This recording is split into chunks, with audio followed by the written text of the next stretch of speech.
यो ट्युटोरियलमा चाहिँ हामी सर्कल कुनै एउटा सर्कल रिभल्भ गर्दाखेरि अथवा रोटेट गर्दाखेरि चाहिँ के फर्म गर्छ भन्ने कुरा हामी पढ्छौँ। जस्तै हामीलाई एउटा सर्कल दिएको छ, सपोज यो हामीलाई सर्कल दिएको छ, अनि पछि हामी लाइन चाहिँ कुन मानौँ, हामी यो यसलाई चाहिँ के मान्न सक्छौँ, लाइन मान्न सक्छौँ।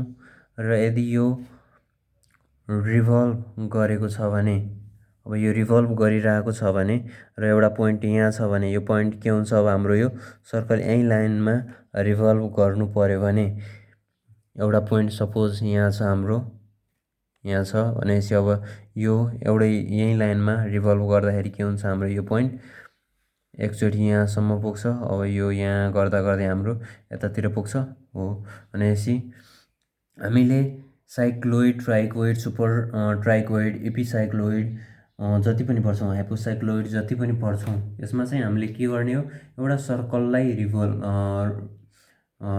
रोटेट मात्र गर्ने हो अथवा एउटा सर्कललाई गुड्काइदिने हो।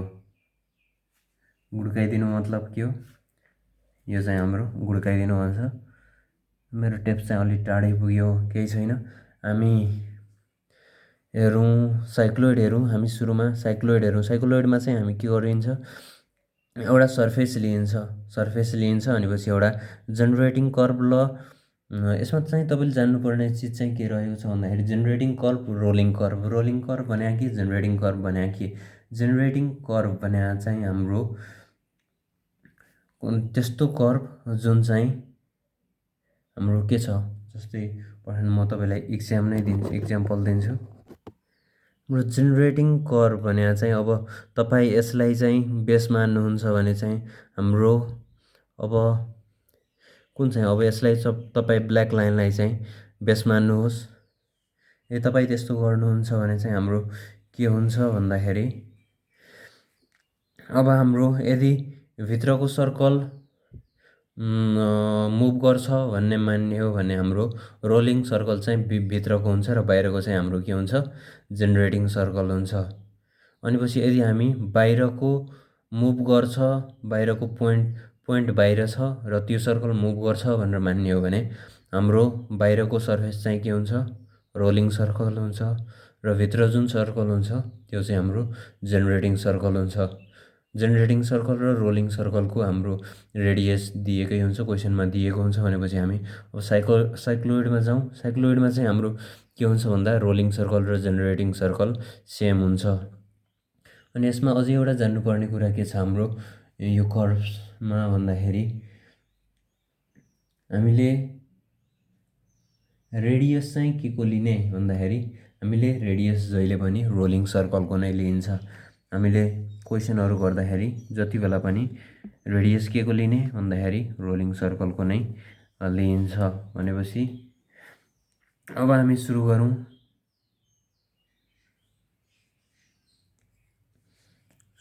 हामी साइक्लोइडबाट सुरु गरौँ। साइक्लोइडमा हाम्रो के दिएको छ भन्दाखेरि हामीलाई साइक्लोइडमा दिएको छ रेडियस दिएको छ 25 रेडियस दिएको छ।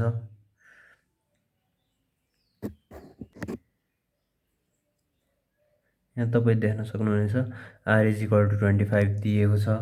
अनि पछि हामीले के गर्न सकिन्छ, पहिला सुरु एउटा बेस लाइन कन्स्ट्रक्ट गर्ने। बेस लाइन कन्स्ट्रक्ट गरिसकेपछि हामीले बेस लाइनको वान एन्डमा चाहिँ के गर्ने, सर्कमफ्रेन्स पारेर चाहिँ हामीले एउटा सर्कल कन्स्ट्रक्ट गर्ने।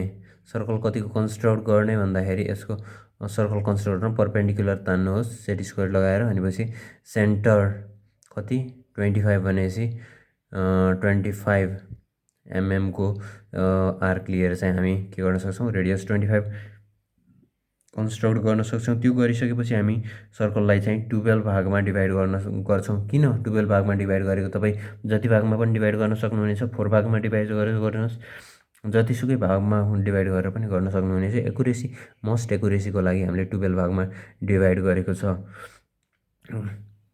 किनकि हाम्रो यो 12 पोइन्ट हाम्रो कहाँदेखि कहाँसम्म जान्छ जब रोटेट हुन्छ, त्यसको लागि चाहिँ हामीले यो नम्बरिङ गरिएको छ। 12, 11 गरेर 1 सम्म हामी नम्बरिङ गरियो। नम्बरिङ गरिसक्यो अनि पछि हाम्रो रोलिङ कर्भको अर्को पनि विशेषता छ के भन्दाखेरि हाम्रो रोलिङ कर्भले जहिले पनि हामीलाई यस्तो प्यारलल लाइनहरू दिन्छ, जुन चाहिँ हाम्रो यो प्यारलल लाइनहरू छ यो चाहिँ हामीलाई रोलिङ कर्भले मात्र दिन्छ। जेनेरेटिङ कर्भले हामीलाई यस्तो लाइन्सहरू चाहिँ दिँदैन। भनेपछि अब हामी के गरौँ,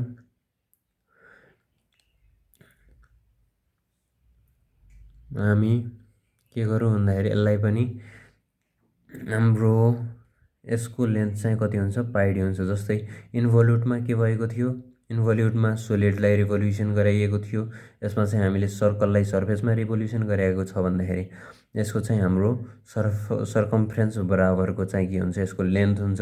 त्यो भने पाइडी, हामीले पाइडी फर्मुलेसन गरेर चाहिँ निकाल्न सकिन्छ। त्यसपछि चाहिँ हामी के गर्ने, क्यालकुलेट गरेर क्यालकुलेटरमा पाइडी निकाल्ने, अनि पछि यसलाई चाहिँ त्यो पाइडीलाई चाहिँ 12 भागमा डिभाइड गर्ने।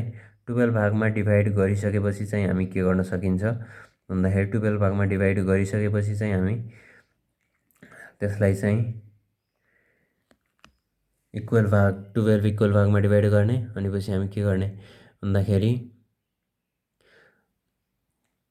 12 भागमा डिभाइड गर्ने, अनि पछि जुन 1 पोइन्ट 2 पोइन्ट 3 पोइन्ट आउँछ त्यसबाट हामी के गर्ने, परपेन्डिकुलर माथि लाइन स्ट्रेच गर्ने to the central line. Central line जुन हाम्रो यो सेन्ट्रल लाइन छ सी र बी, सिबीबाट आएको यो सेन्ट्रल लाइन छ, त्यसबाट चाहिँ के गर्ने भन्दाखेरि हामी त्यहाँसम्म हामी के गर्ने, परपेन्डिकुलर लाइन खिच्ने हरेक पोइन्टबाट 1बाट 2बाट 1देखि C1सम्म, 1देखि C2सम्म, 12देखि C1सम्म, 1देखि C2, 2देखि C2 गर्दै हामी के गर्ने, 2देखि C2, 3देखि C3 गर्दै हामी के गर्ने भन्दाखेरि हामी परपेन्डिकुलर लाइन ड्र गर्न सक्छौँ। त्यसपछि चाहिँ हामी यो प्यारलल लाइन त सुरुमै ड्र गरिसकेका छौँ।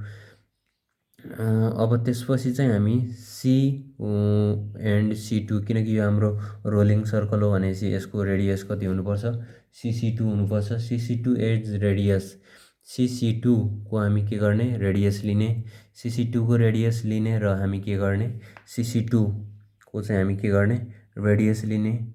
रेडियस लिइसकेपछि के गर्ने भन्दा हामी C1 मा चाहिँ के गर्ने, C1 मा कम्पास निडल राख्ने, अनि पछि हाम्रो जुन C1 मा कम्पास निडल राखेर सबैभन्दा फर्स्ट लाइनलाई के गर्ने, इन्टरसेक्ट गर्ने, त्यो पोइन्ट निकाल्ने। अनि पछि हाम्रो C2 मा कम्पास राखेर चाहिँ हामी सेकेन्ड लाइनलाई इन्टरसेक्ट गर्ने, थर्ड C3 मा राखेर थर्ड लाइनलाई इन्टरसेक्ट गर्ने, C4 मा राखेर फोर्थ लाइनलाई, C5 मा राखेर फिफ्थ लाइनलाई, C6 मा राखेर सिक्स्थ लाइनलाई, यस्तै गर्दै चाहिँ तपाईँ के गर्न सक्नुहुनेछ, C7 मा राखेर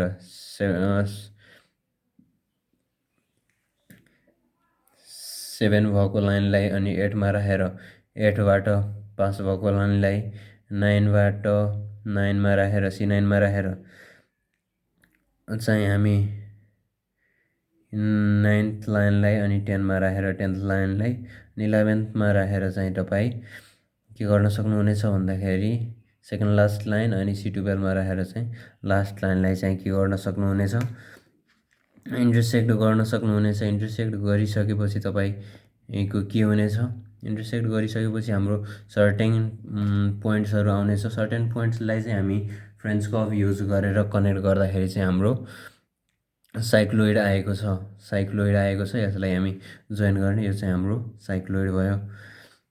यस्तै गरी र यो साइक्लोइडको लेन्थ चाहिँ हाम्रो के छ, पाइडी रहेको छ, यहाँ पाइडी भनेर नि लेखिएको छ। यसपछि चाहिँ हामी ट्र्याकोइड पढ्नेछौँ।